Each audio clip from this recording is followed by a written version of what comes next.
Recuerden que lo contrario a gratitud es lo contrario a gratitud.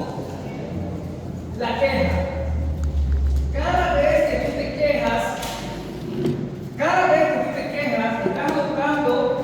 estás adoptando un vocabulario de escasez.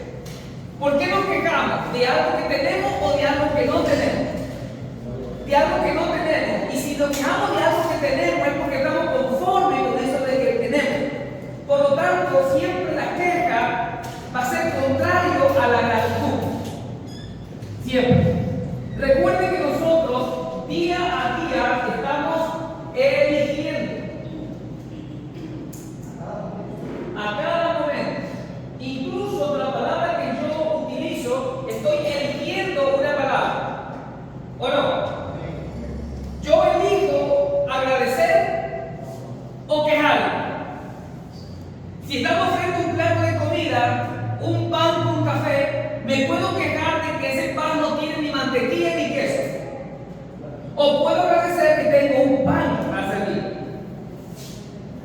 El punto es que nosotros hemos elegido no por emoción, sino por principio. Es decir, yo ya elegí agradecer siempre, por lo tanto no debe ser en función de mi estado emocional, sino siempre voy a estar consciente cuando yo hablo que mis palabras son de gratitud. Ya no me quejaré nunca por nada ni por nadie. Amén, amados hermanos. Porque ya no es un momento espontáneo, ya es un principio. Yo no puedo quejarme. Tengo que construir el hábito de la gratitud. Muy bien. Recuerden que la queja obstruye las bendiciones, mientras que la gratitud la activa.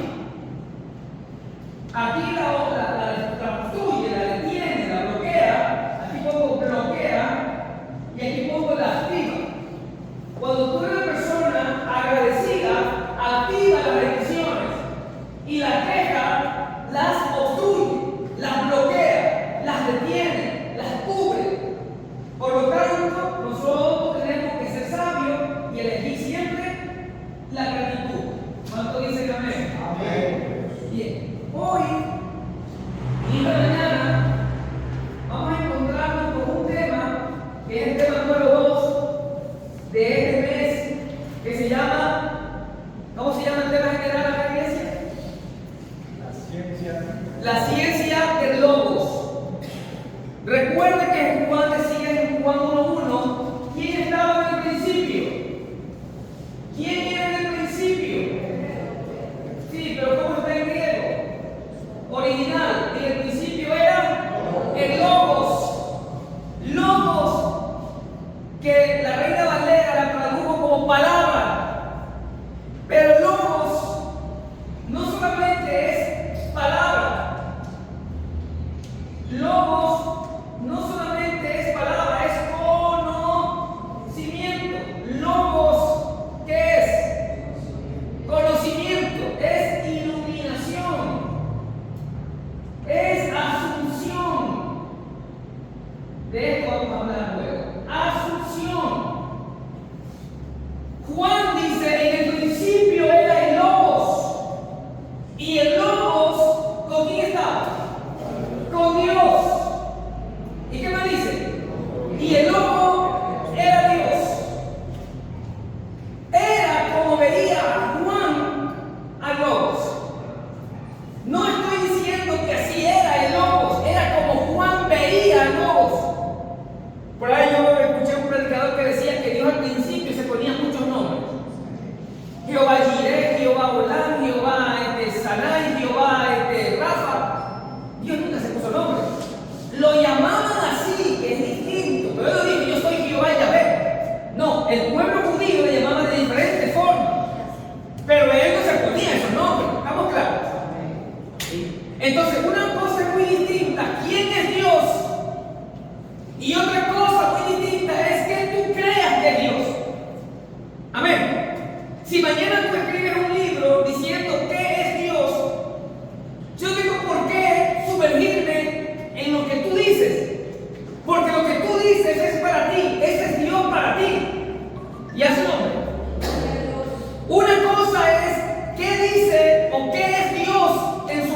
esencia y en su sustancia, y otra cosa que ha dicho el hombre con respecto a él.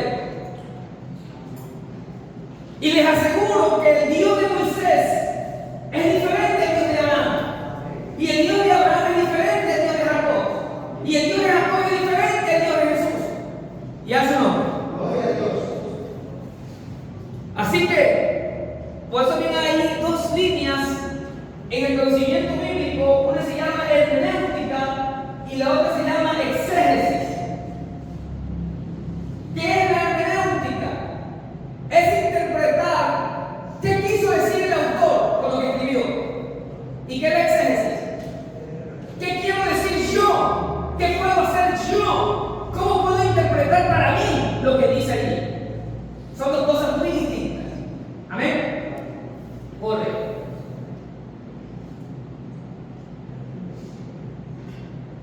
En este conocimiento de logos,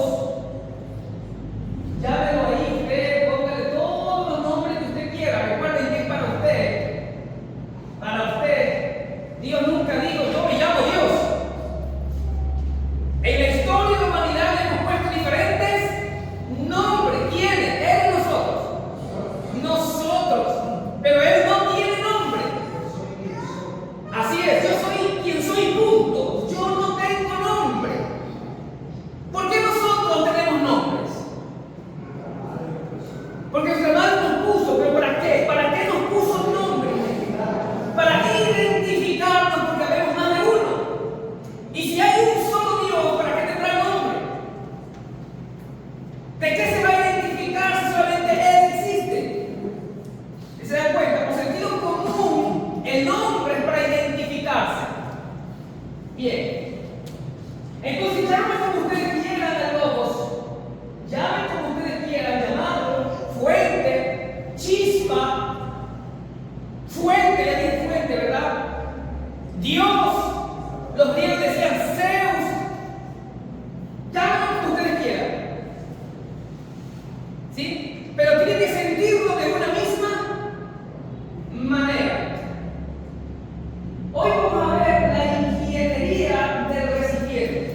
A ver, todos veamos la ingeniería del recipiente. El voltaje del padre y la frecuencia de todo lo nuevo. Repita, el voltaje del padre.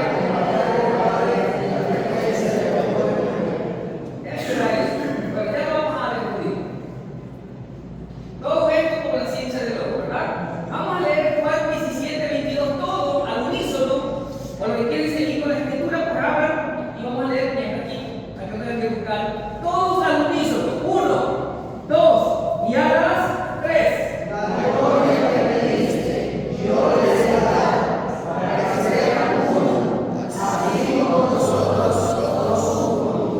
Bien, miren, aquí hay una palabra maravillosa. Jesús dice, la gloria que me diste.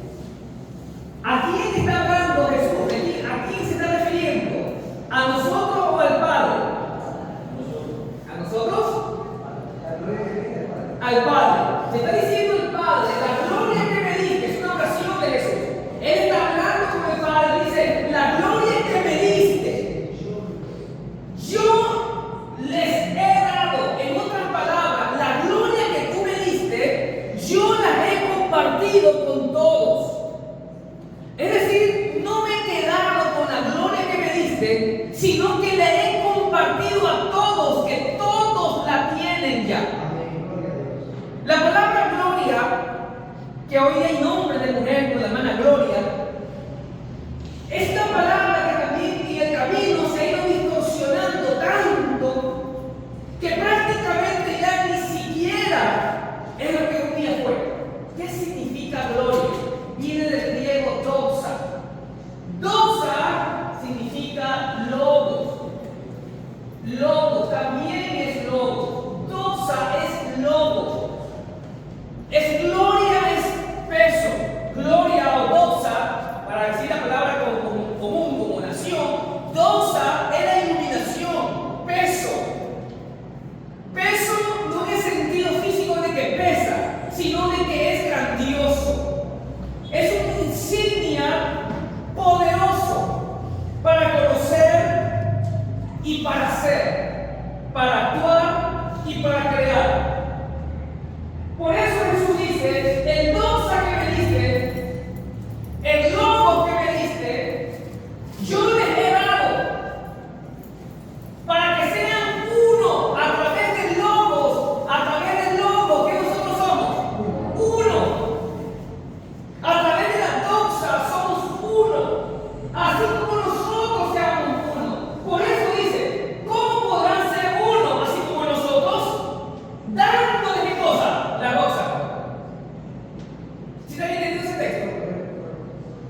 validen de sus corazones para que podamos realmente ser uno, así como nosotros somos uno.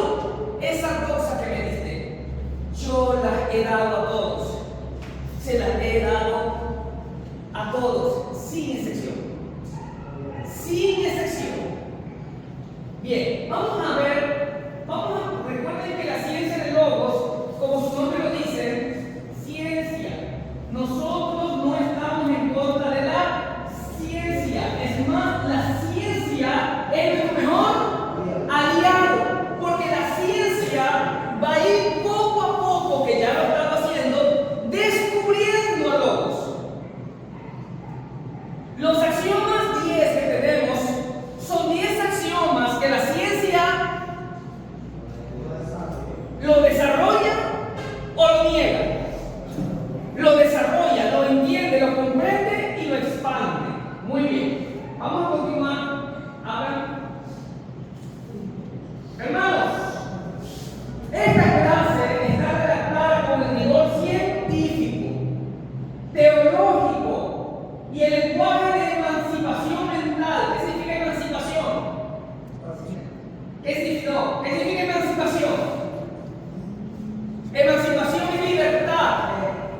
Sí, emanciparse es ser independiente, libre para opinar. Y un lenguaje de libertad mental que requiere tu obra. Al final, encontrarás la actividad práctica que todos trajeron la hoja, levanten la hoja.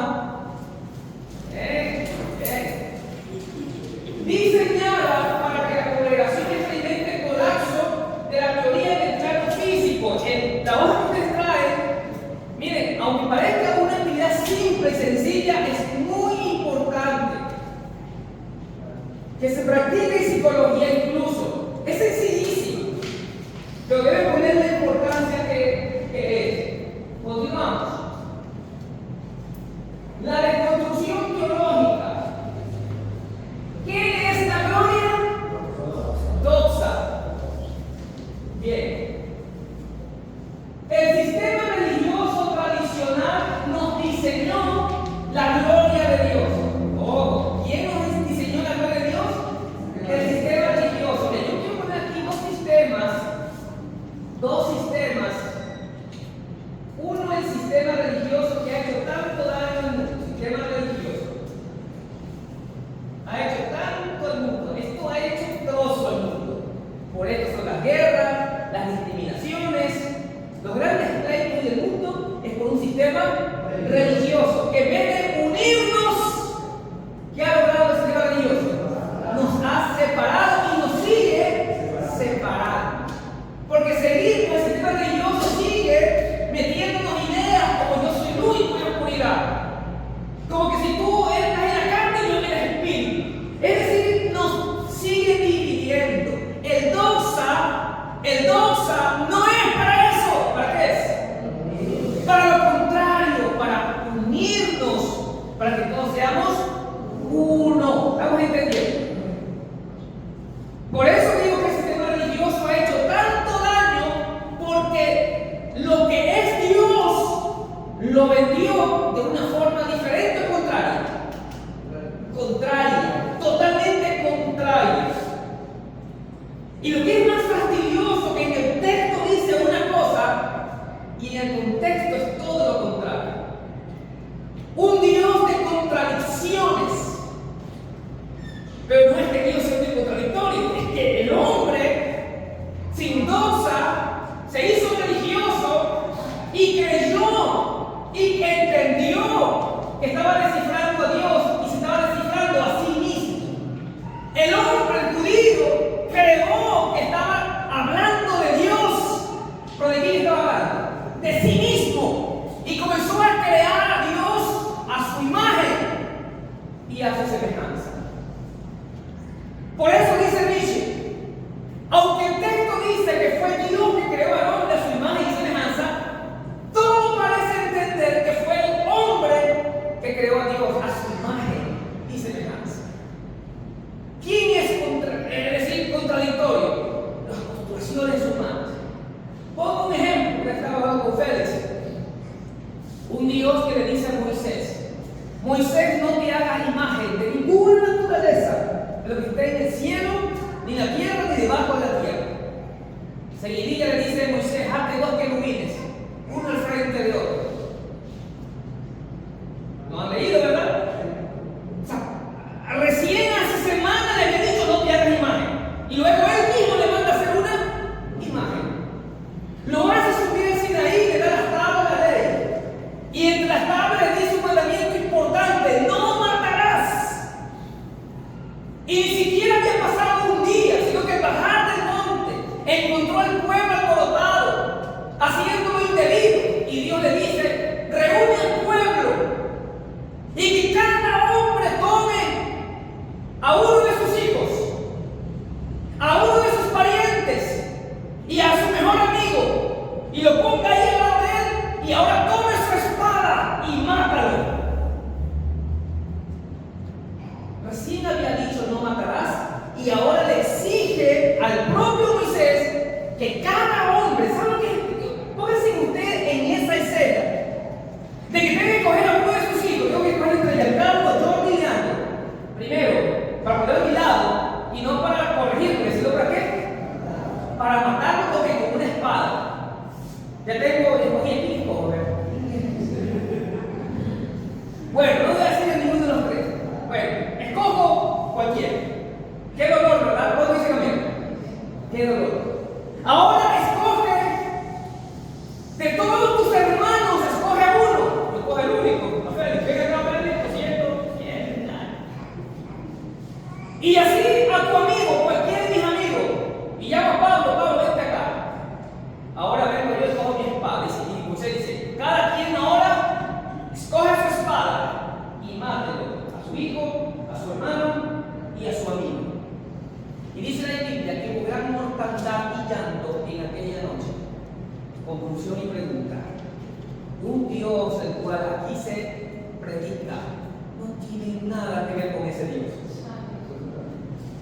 ¿Cuántos dicen amén? Díganme con seguridad. O sea, el Dios que se predica aquí no tiene nada que ver con ese Dios. Estamos claros, de contradicción. Recuerden que la doxa, el logos, no es para matar, ni para asesinar, ni para dividir, sino para todo lo contrario, para que nos amemos en un perfecto amor. En un perfecto amor.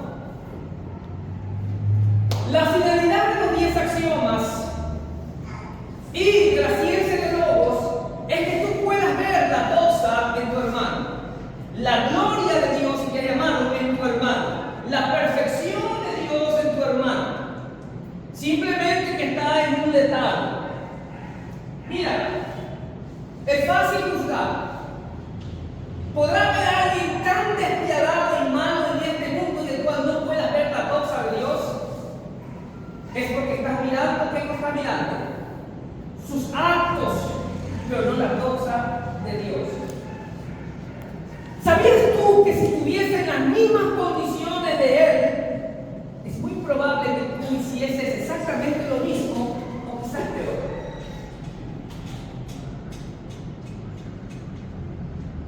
¿Qué dicen ustedes? Había un niño hace un tiempo atrás aquí en el proyecto, ¿te acuerdas, mamá? Que era muy fastidioso, le quitaba los bolos a los niños, les pegaba, les hincaba, ¿te acuerdas? Y luego descubrimos que ese niño, el papá lo castigaba metiéndolo en un saco, lo amarraba en un saco, ahí le metía palos como loco. ¿Qué siente un niño a los 6 años metido encerrado en un saco y recibiendo golpes por todas partes de su cuerpecito? Díganme una palabra que siente un niño a esa edad. ¿Qué siente? Miedo. Díganme la verdad, miedo fuerte. Miedo. Porque tú no sabes si vas a salir o no vas a salir. Tú no sabes si te están matando, si te van a matar. Esa angustia de saber que estoy encerrado, que no puedo salir, que es probable que me vayan a matar, te va a generar un miedo que te va a destruir la psiquis. Luego seguida viene la desesperación.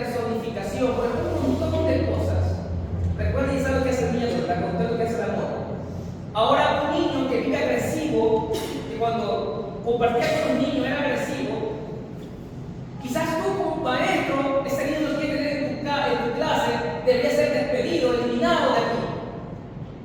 Pero ver la cosa, amados hermanos, es ver ese ser tan puro, al igual tú, que en las mismas condiciones que tú tuviste, tú naciste con un papá que te tenía en los brazos, que te decía, que te daba cariño, que te compraba tus cositas, que te hacía sentir amado y escuchado. Es muy probable que ese niño, estando en tu situación, sea igual o mejor que tú. Así mismo debemos pensar en todo ser humano que en el mismo contexto en que se desarrolló y vivió, puede haber hecho igual o peor cosas que él. Así es cuando hablamos con el doxa. Cuando hablamos sin el doxa y vemos a un criminal o a un sicario que corre huyendo de la multitud, decimos: ¡cójalo, cójalo, mátelo, quémelo! Y cuando ya lo cogieron, ¡quémelo, quémelo, quémelo! Pero cuando hablamos en el doxa, que es el amor puro, ya no vemos a ese ser, vemos a nuestro hijo. ¿Y qué sí sería nuestro hijo? ¿Cómo diríamos? ¡Quémalo, quémalo! ¡Rubén, ponle gasolina y dale el palo! ¿Diríamos eso si fuese nuestro hijo? ¿Qué haríamos? ¿Qué harías? ¿Qué harías? ¿Verdad que cambiaría nuestra actitud? Ya no veríamos el mal que hizo, veíamos al ser que es. Ya su nombre. Eso me queda para la conciencia. Aleluya.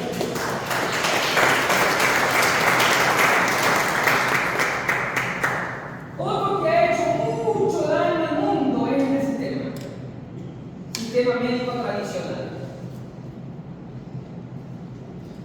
Casi al igual que la religión. Mira, el sistema religioso nos hizo creer que el hombre, ¿qué es? ¿Bueno o malo? Malo. Que el hombre con Dios está cerca o está separado. Separado.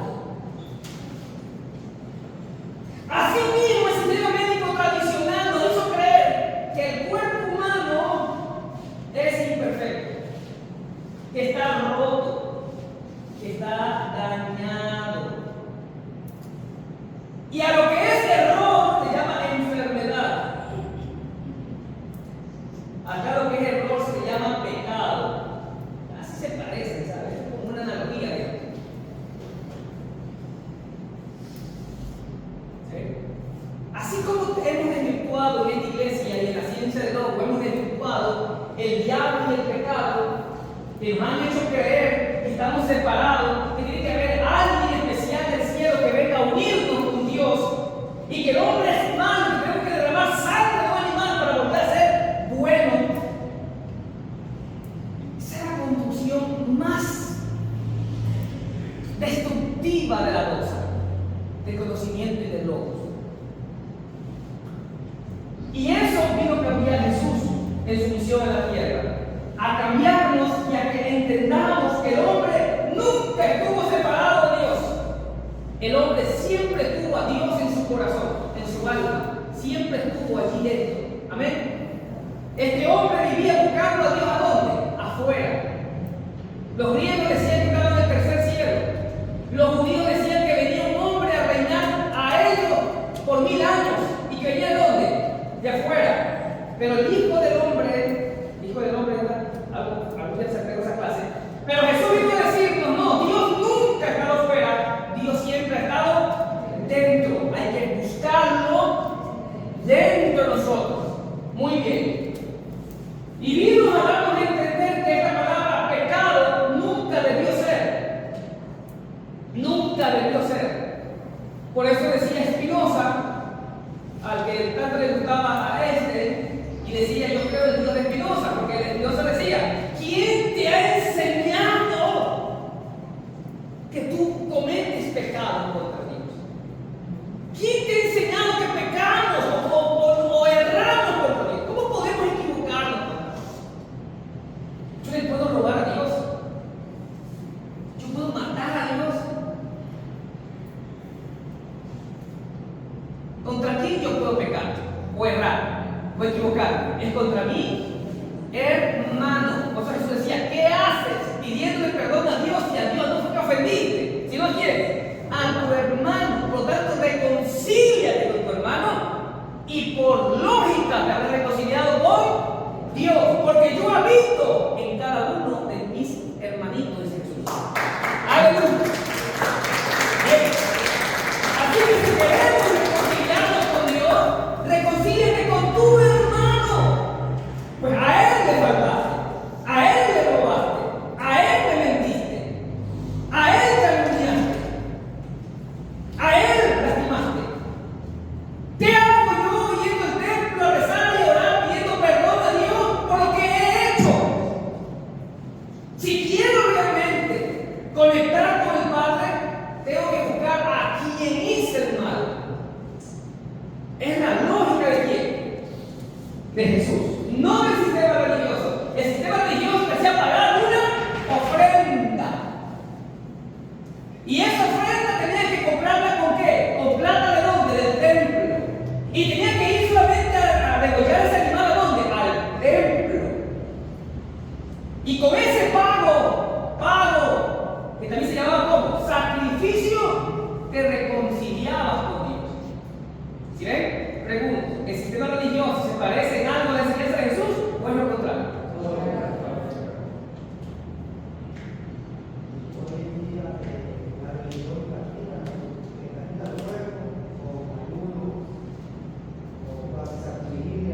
Así es, hace tortura el cuerpo. Así es, darle descanso. Muy bien, Carlos. Perfecto. Ahora, ayunar es bueno para la salud, pero para la salud no tiene nada que ver Dios con eso. Mira, el sistema médico tradicional es lo mismo. Destruye el cuerpo con el pretexto de que lo está sanando. Por eso he leído muchísimo a Debrachov. Y por eso estoy leyendo mucho al doctor Hammer, al germánico Hammer. No sé cuántos de ustedes, creo que se han ido a una conversación con él netamente sobre el modelo germánico. El sistema médico tradicional, recuerden que los Rothschild y los Rockefeller, al principio, cuando no existía la medicina, él se le ocurrió una grandiosa idea como empresario que era, muy poderoso y empresario que era. Había invertido muchísimo en petróleo y había derivados de petróleo que se perdían. Entonces, él ideó, a lo mejor sus asesores muy inteligentes, yo hubiese hecho lo mismo. No estoy condenando a Rockefeller, porque él lo que quiere simplemente es optimizar su economía, cosa que es inteligente hacerlo. ¿Cuánto dicen amén? Entonces dijo, no vamos a desperdiciar los excedentes petrolíferos, y se puso a invertir muchísimo ahora en esos derivados, con lo que es la siembra, los reguíos y también en los químicos para el cuerpo. Entonces, era necesario comenzar a tener grandes médicos científicos de la fecha, de la época, y cogía yo a Félix Acero, que estudiaba medicina y era muy bueno lo que hacía, pero no se conocía la medicina como tal, porque la medicina antes de la química era la medicina natural, hierba, planta, etc. ¿Estamos claros? Yo cogía los mejores médicos naturistas que había y les pagaba a ellos que me hicieran grandes investigaciones, a lo que hoy se conoce en el mundo como I+D, investigación más desarrollo, para que hicieran investigación y descubrieran ciertas curas para ciertos productos. Y estos investigadores que amaban la medicina ahora tenían muchos recursos para hacer sus investigaciones. Y salieron grandes descubrimientos médicos para sanar al cuerpo. Pero desde la perspectiva que el cuerpo es un error biológico, hay que curarlo. Este es el pensamiento médico tradicional. El cuerpo hay que curarlo. El pensamiento de la doxa, aquí decimos, el cuerpo es perfecto. ¿Y qué tenemos que dejar? Que se cure. Miren, amados hermanos, estamos rodeados de órganos. La piel es el órgano más grande de nuestro cuerpo. ¿Estamos claros de esto? La piel es el órgano más grande de nuestro cuerpo. ¿Qué pasa cuando nuestra piel sufre una rayadura? ¿Qué pasa? Primero se infecta.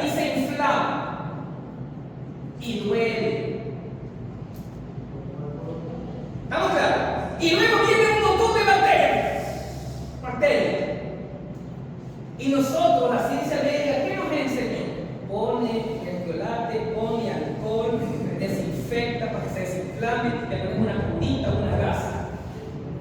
¿Y qué si te digo que si te pones en lodo o te pones lodo, te sacan más rápido? ¿Qué hay en el lodo? Muchas bacterias, más de las que están en el ambiente. Pero como hemos creído, porque la ciencia médica nos enseñó, así nos idealizó y así construyeron las universidades que entra a la universidad, no desde ahora, desde hace miles, cientos de años, le entregan un alimento clínico. Ahora el alimento clínico es la IA. ¿Quién creó la IA? Todas las grandes corporaciones crearon su propia IA y su propia IA es sesgada al campo médico. Es decir, que si tú preguntas a la IA, ¿qué opina el doctor Hammer? Ese es un pseudo médico. Fue castigado, le quitaron la licencia por ser un médico que trastornó la medicina, y lo desprestigia. Así cualquier cosa de medicina natural, siempre la IA lo va a desprestigiar. Porque hoy día el vademecum clínico lo usaste para los médicos. Ahora la IA es para todos nosotros. ¿Qué cosa es la IA? IA, ¿qué significa esto? IA, ¿qué significa esto? Y no entendemos que las grandes corporaciones nos están sesgando a un conocimiento que quieren que todos como borreguitos vayamos para allá. Cuidado con eso. Es una gran herramienta, pero hay que tener cuidado con el sesgo. Ya su nombre. Es una arma de doble filo si no sabe usar, pero la mayoría no la sabe usar, simplemente tiene un Google más. Ok. Entonces el cuerpo, la ciencia médica, ¿qué es lo que hizo con el cuerpo? Creer que el cuerpo está roto, que está dañado y que hay que curarlo. Todas las enfermedades que a nosotros hemos llamado enfermedades, una enfermedad, la fea, más peligrosa. El cáncer. ¿Qué si les digo que el cáncer es el sistema inmune trabajando?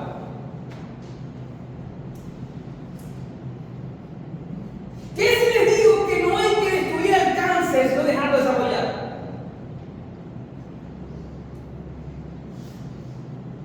Porque el cuerpo no tiene errores. El cuerpo es. Miren, ¿qué pasa con la piel? Se autosana, ¿se dan cuenta? Solamente toma su tiempo, pero el cuerpo está diseñado ¿para qué? Para autosanarse. Y ustedes van a ver que es pronto una charla. ¿Pero para qué esa charla? Para cubrirse. Es como que ustedes están construyendo un piso y ponen un techo, ¿sí o no, verdad? Y eso que haciendo todos los glóbulos rojos, poniendo un techo para que no se dañe lo que están haciendo. Y todos los glóbulos rojos están trabajando. Si usted pudiera ver en un microscopio electrónico, algún día veremos esto en la iglesia, cómo trabajan los glóbulos rojos solamente en un órgano que es la piel. Estoy poniendo de referencia un órgano. Amados hermanos, seamos sensatos. Si eso pasa en un órgano del cardio, ¿será solamente exclusivo en la piel o todos los órganos trabajarán igual? Es por sentido común. ¿Cuánto dicen amén? A la vez amén, si están entendiendo.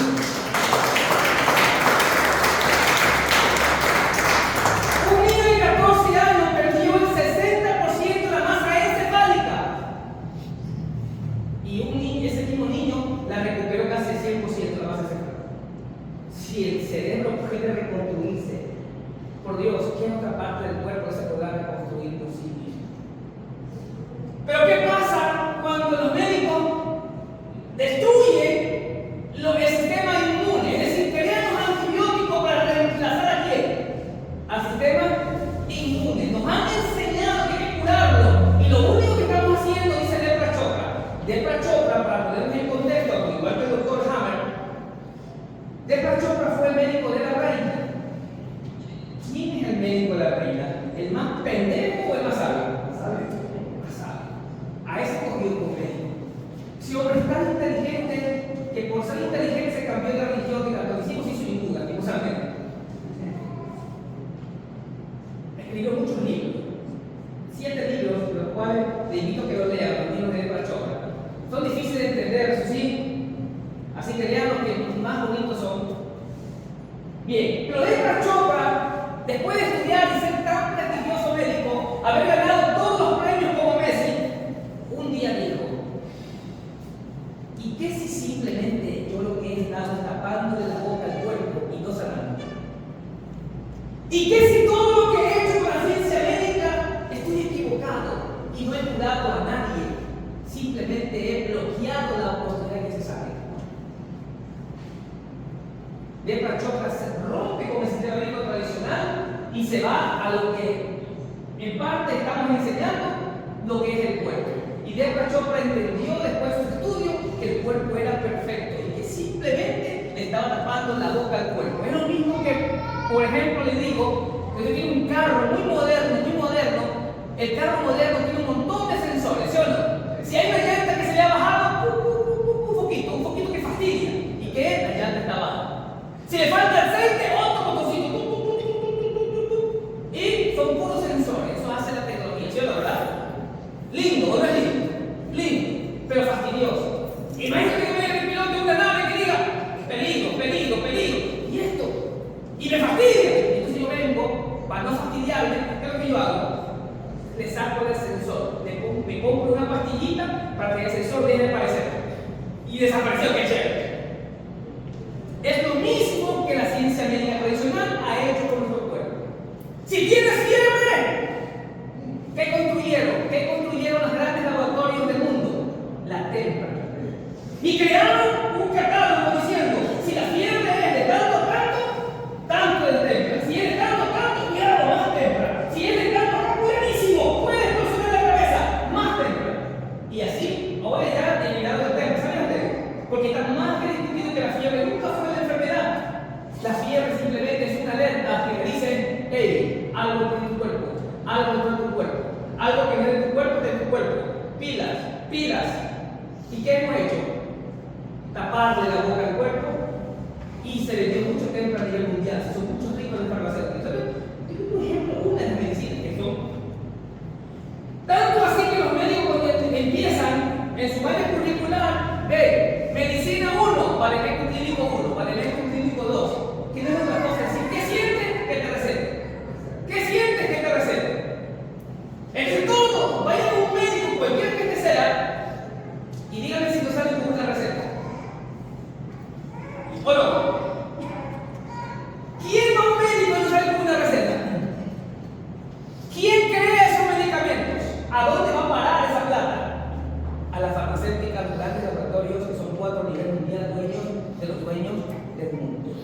Y mientras sigamos creyendo que nuestro cuerpo está roto y que nuestro cuerpo está enfermo, por eso yo trato a los médicos, Antonio Sixerra creó el gran libro del 2020, No vayas al médico mientras pueda. Un médico escribiendo el libro, no vayas al médico mientras pueda, porque si no tienes un tumor te lo crea. Y si te descubre que tienes un tumor y con un pequeño y te hace aparecer por sí mismo, te dicen, tienes un tumor y en ese momento te comienzas a morir. Comienzas a vivir pensando en el tumor y el tumor que era minúsculo ahora se hizo grande por tu miedo, dice Antonio Sixerra. Lo mismo lo dice el doctor Hammer. No nos mata la enfermedad, nos mata el miedo. Y él en su gran libro, en su gran obra, escribió las 5 leyes de la biología. Doctor Hammer, también se conoce como la nueva medicina germánica.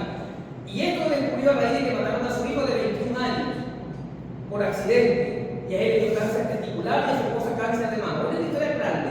Lo importante es que a este acto él descubrió que las emociones y los sentimientos son los originarios de todos nuestros males.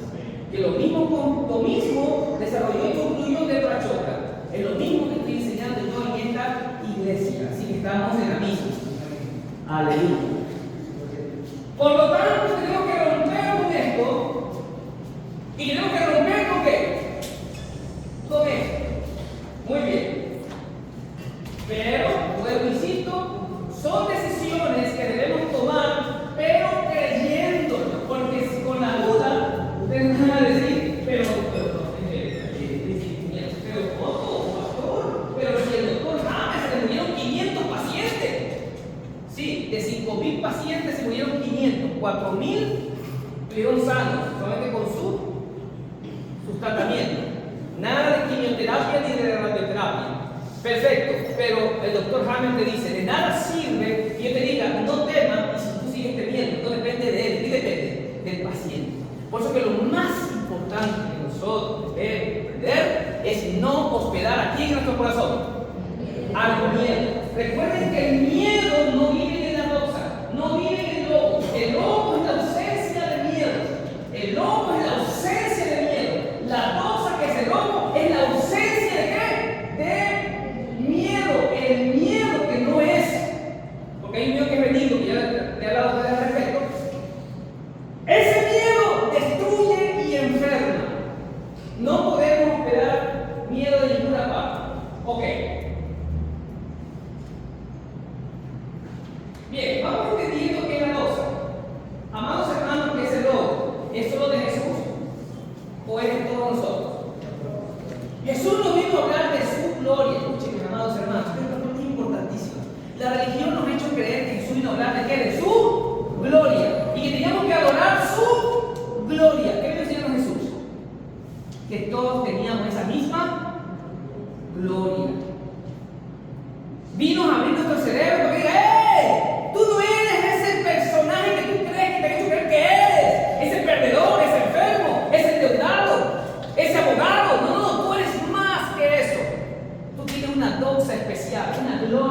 Por eso Jesús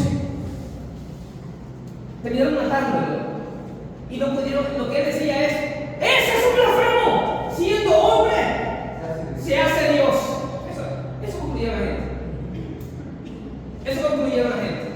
No entendieron que era la dosa, no entendieron que era la gloria de mi Padre, no entendieron el Padre y yo uno somos, no lo entendieron, no lo comprendieron.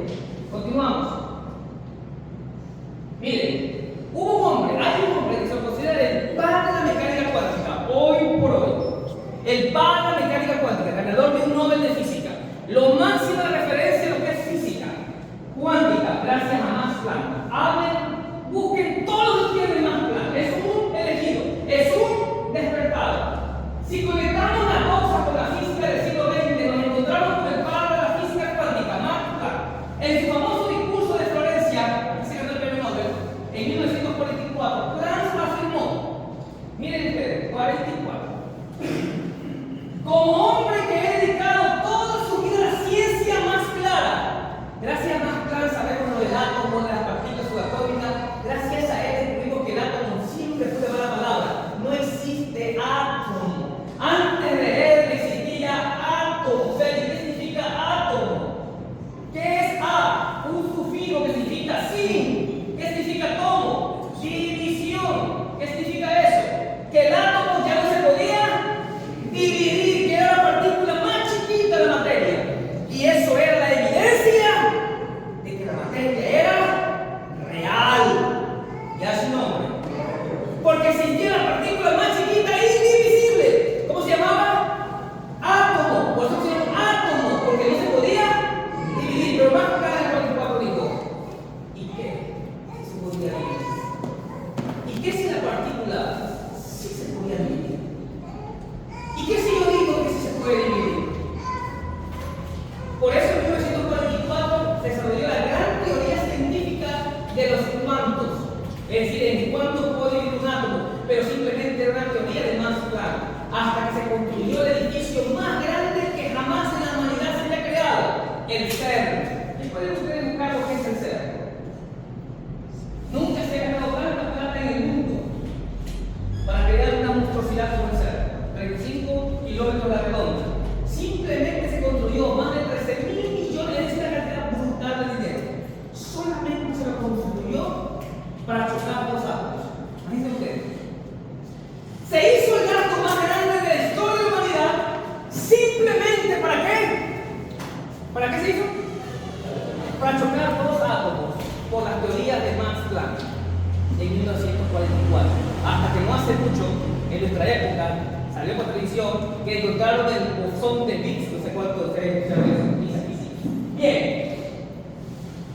Y entonces dice: como hombre que he dedicado toda su vida a la ciencia más clara, al estudio de la materia, puedo decirles el resultado de la investigación sobre los átomos. ¿Tú dices qué concluye? Toda su vida gastada en esto, descubriendo la materia, la partícula de la materia. ¡No hay! Dígalo fuerte, 1, 2, 3. No hay materia. No hay materia como tal. Toda la materia se origina y existe solo por virtud de una fuerza.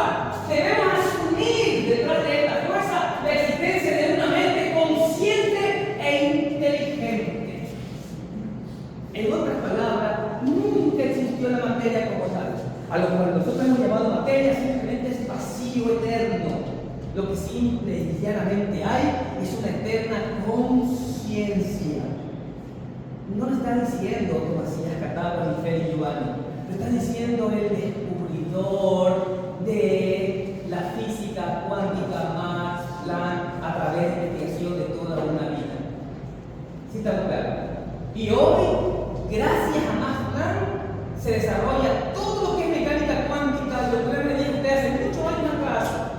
Ustedes mismos verán lo que es la computadora cuántica y ustedes se sorprenderán de lo que es la computadora cuántica. Cuando tengamos en nuestras manos, cuando utilicemos una computadora cuántica, ustedes mismos se acordarán de mis palabras, quizás no, y se acordarán de mis palabras. Lo que hará, los dejará pensando y dudando de qué somos realmente nosotros.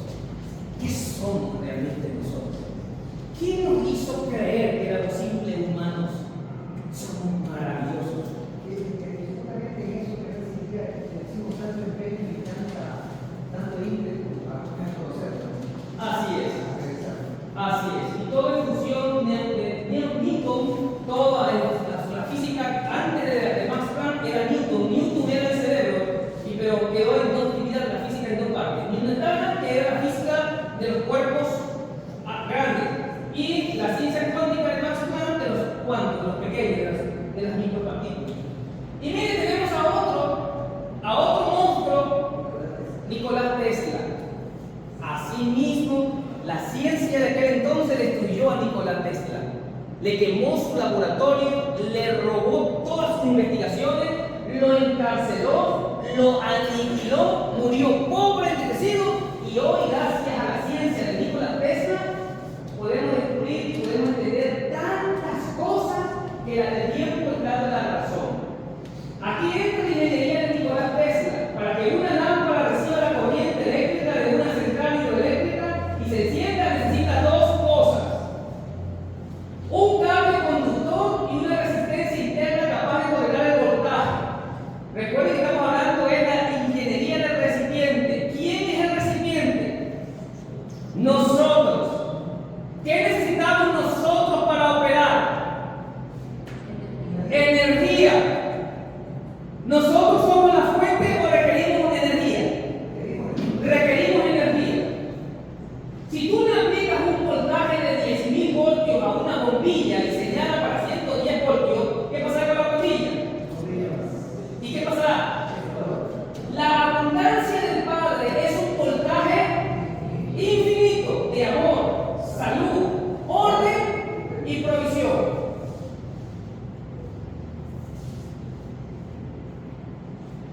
Aquí tenemos otro, el último, que es Neville Goddard, la asunción.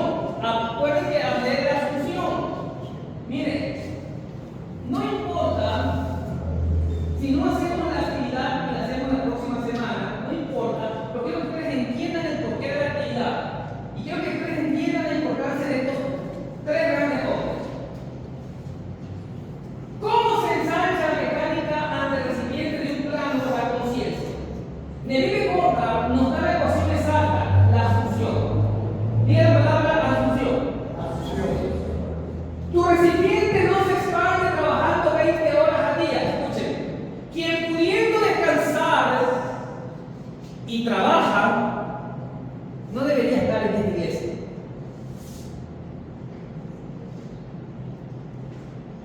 Porque me da a sentir que simplemente es un fan de mis palabras, no un seguidor de las enseñanzas de Cristo. Y no queremos fans, ¿qué queremos? Discípulos. Jesús no nos llama a levantar fans, sino a hacer ¿qué? Discípulos. ¿A qué nos llama Jesús? A ser discípulos, no fans, no fans. Tu recipiente no se expande trabajando 20 horas al día, ni mendigando la dios de lealtad. Esas acciones provienen del ego, que siente ¿qué cosa? ¿Por qué trabajas 20 horas cuando debes trabajar 8? Porque sientes ¿qué cosa? Porque sientes escasez. ¿Qué estás manifestando? Si hoy es domingo, tienes que repasar con tu familia, con tus hijos, con tu cuerpo y trabaja. ¿Qué estás manifestando? ¿Qué te necesita? ¿Qué estás endeudado? ¿Estás en aprieto económico? No estás viviendo en la abundancia, no estás creyendo en la abundancia, estás creyendo en la escasez. Tenemos que entenderlo. Escuchen que esta parte importante. Jesús dice más adelante en un texto bíblico que es importantísimo. Ahora, estoy hablando de la gente que trabaja el domingo, estoy hablando para las personas que trabajan lunes, martes, miércoles, jueves, viernes, sábado, y el domingo también trabajan. Estoy hablando para personas que no descansan ningún día de semana, porque puede haber personas que solo se quieren trabajar el domingo, también. O viernes, sábado y domingo, porque tiene más auge de repente, también. Pero lo que ustedes deben entender es que no podemos vivir sin descansar. El recipiente se expande. Mi recipiente se expande cuando tú, en el silencio de tu conciencia, retiras la atención de tus limitaciones físicas actuales, tus deudas, tus títulos del mundo, y fijas la atención en el estado deseado, asumiéndolo como un hecho, escucha esta palabra,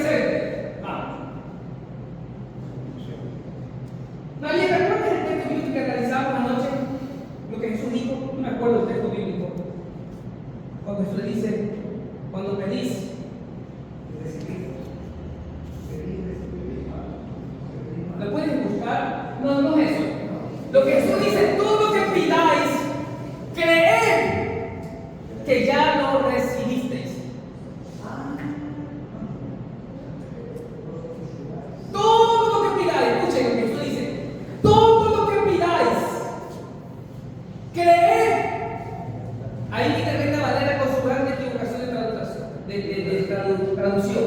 Dice la Reina Valera: todo lo que pidáis, escuchen lo que dice, todo lo que pidáis, creed que lo recibiréis. ¿Qué significa recibiréis? Futuro pasado. Futuro, lo recibiréis. Jesús hablando dice: todo lo que pidiereis, creed que lo recibiréis. Eso no dijo Jesús. Gracias a Dios existe una traducción más fidedigna que se llama la versión internacional. ¿Cuánto me lee ese texto, la versión internacional? ¿Lo tienes, Pablo? ¿Alguien que la lea la versión internacional?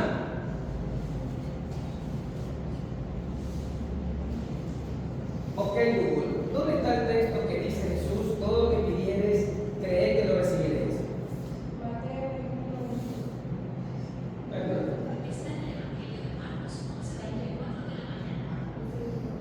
Ok, Google, ahora dime la versión internacional.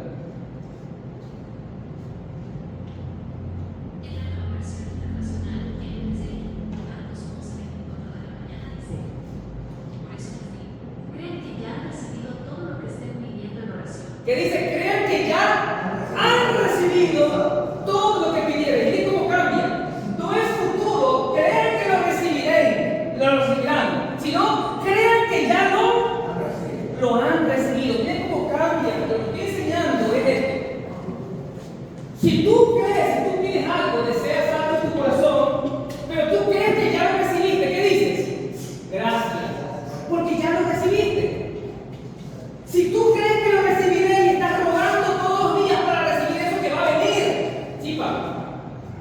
La oración de Jesús creo que una de las que yo creo como verdad es la resurrección de Lázaro. Porque Jesús nunca dice: yo doy gracias por haberme escuchado. Así es, gracias por haberme escuchado. Todavía no le había pedido nada.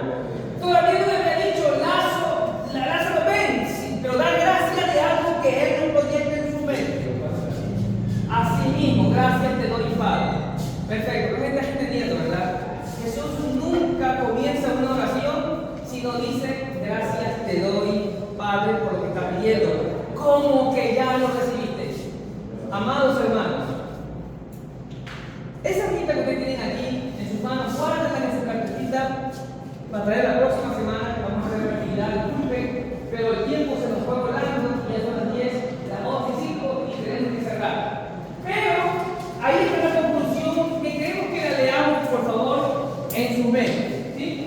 La verdadera gloria de Dios ortodoxa no es un misticismo religioso, sino la capacidad operativa y de la naturaleza óntica que Jesús transfirió a ser humano para unirlo a la matriz divina o mente inteligente. De esto habla más grande. Una mente, así lo considera más grande. Que Dios es una mente inteligente que está en todo el universo y alrededor nuestro. Matriz divina que lo llama más claro. Bajo las leyes de la física y la conciencia, el universo no tiene favoritos, sino leyes de contención. La realidad externa no depende de la voluntad divina de dar, sino del voltaje y la frecuencia que el contenedor mental sea capaz de soportar. Si mi recipiente está limitado de escasez, por eso trabajo como trabajo, por eso vivo como vivo, porque mi recipiente está en estrecho de escasez. ¿Qué recibo? Escasez, porque mi recipiente está para eso. Si extiendo mi recipiente y vivo en abundancia, como en abundancia, pienso como en abundancia, ¿qué necesito mi recipiente? Estoy ampliando, entonces doy, comparto, agradezco y vivo feliz y tranquilo. Fe, porque ya recibí esa carga. Para enfrentar este recipiente y manifestar abundancia sin hacer un cortocircuito, la conciencia debe desconstruir la mentalidad de escasez y aplicar la ley de asunción. Me faltó. ¿Qué dice? Toca. Experimentando la realidad deseada como un hecho consumado y en presente. Lo mismo que dice Jesús. No dice otra cosa. Alguien decía: yo quiero ser médico.